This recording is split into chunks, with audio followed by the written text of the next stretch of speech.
Nabuuza nti omukyala avuddemu olubuto alamulwa atya ku swala ebbanga ly'amalanga akyavaamu omusaayi? Omukyala avuddemu olubuto alamulwa atya ku swala? Omukyala bw'avaamu olubuto kisinziira. Waliwo lwavaamu olubuto ne tumbalanga omukyala owa nifaasi. Owa nifaasi yali mu musaayi ogw'okuzaala. Oyo esswala emuvaako paka lw'atukula okusiiba n'ebirala. Naye taliwa swala wabula okusiiba akola ki? Akulibwa.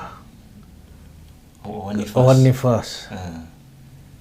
Kati ddi omukyala tumbala nti kati agenze mu nifaasi? Abamanyi b'Obusiraamu naddala Sheikh Uthaymin mu kitabo kye bakiyita Dima Tabiiya yaga nti abalwa omukyala nti atwala amateeka g'omukyala owa nifaasi singa azaala ma yatabayyanu fi khalqul insaan, nga okutondebwa kw'omuntu kyazadde kyeyoleseemu okutondebwa kwaki kw'omuntu amakulu ng'omwana obutonde bwe bulabika nti eno nnyindo gano maaso kuno kutwalabika nti atondeddwa. Era mu kitabo ekyo kyennyini n'aga nti ekyo kibaawo mu nnaku 8 oluvannyuma lw'okufuna olubuto oba ennaku 9. N'olwekyo bw'azaalira mu nnaku 9 eyo abeera wa nifaasu, esswala emuvaako n'okusiiba n'ebirala byonna ebizira ku mukyalo owa hayidh. Bw'azaala oba olubuto teruvaamu ng'ennaku 9 tezinnawera, oyo esswala temuvaako.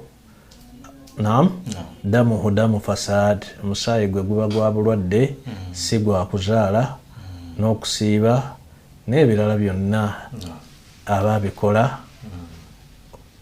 N'olwekyo tutunuulira olubuto luvuddemu ddi?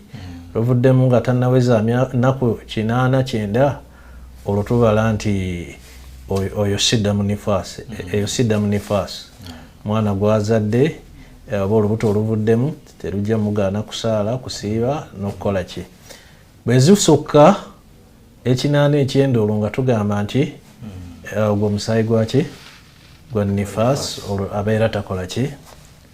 Tasaala, tasiiba okutuusa lwakola ki? Lwatukula.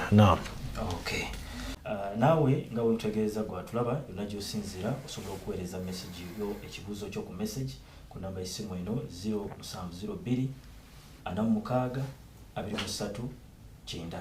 Namba y'essimu tugenda gifuna.